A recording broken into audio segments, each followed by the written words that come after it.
Pemirsa, dalam KUHP baru, salah satu pasal yang menuai sorotan publik adalah pasal nikah siri dan poligami ilegal yang diancam pidana penjara. MUI mengapresiasi langkah pemerintah terkait KUHP baru, namun MUI mengkritisi ancaman pidana dalam pasal nikah siri dan poligami.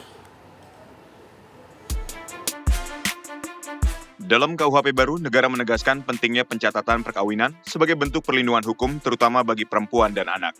Perkawinan yang tidak dicatatkan secara resmi, termasuk praktik nikah siri, berpotensi dipidana jika menimbulkan kerugian atau dilakukan dengan unsur kesengajaan melanggar hukum. Tidak hanya nikah siri, praktik poligami yang dilakukan tanpa memenuhi ketentuan perundang-undangan juga masuk dalam kategori tindak pidana. Pelaku terancam hukuman penjara hingga 6 tahun, sebuah ancaman pidana yang jauh lebih berat dibandingkan ketentuan sebelumnya. Majelis Ulama Indonesia (MUI) mengapresiasi langkah pemerintah terkait KUHP baru. Namun MUI mengkritisi ancaman pidana dalam pasal nikah siri dan poligami yang dianggap tidak tepat.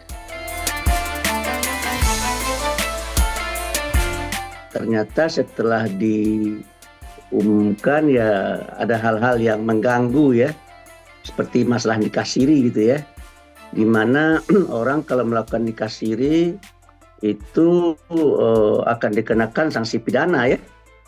Saya lupa berapa tahun itu, dan kalau orang berzina malahan lebih rendah hukumannya daripada nikah siri kan.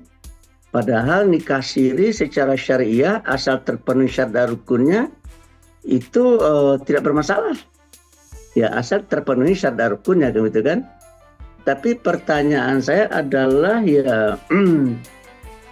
ya kenapa kok dijadikan dipidana gitu kalau orang melakukan nikah siri? Kenapa tidak masuk ke dalam ranah perdata? Bagi saya terpikir ya.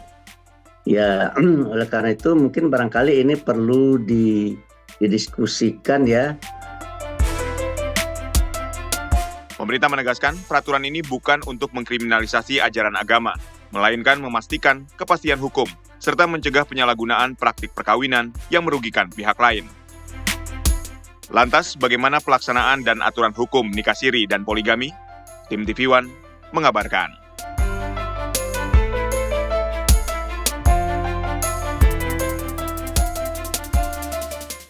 Pemirsa, MUI mengapresiasi langkah pemerintah terkait KUHP baru, namun MUI mengkritisi ancaman pidana dalam pasal nikah siri dan poligami.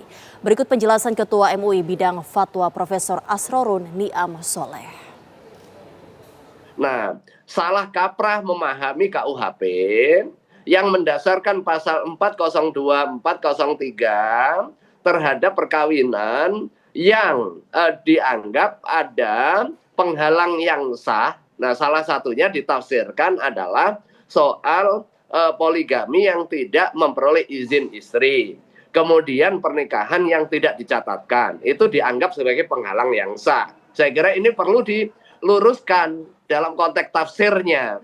Karena perkawinan di dalam Undang-Undang 174 tentang perkawinan adalah domain agama di dalam menentukan keabsahannya, maka syarat rukun perkawinan kembali kepada ketentuan agama. Nah, karena itu penghalang yang sah yang dimaksud adalah penghalang perkawinan yang menyebabkan terhalanginya keabsahan perkawinan, tentu rujukannya adalah ketentuan agama. Dan ini juga sudah diatur di dalam Undang-Undang Perkawinan. Contoh, kalau itu dipahami secara proporsional, maka akan ada harmoni antara KUHP dengan ketentuan fikih.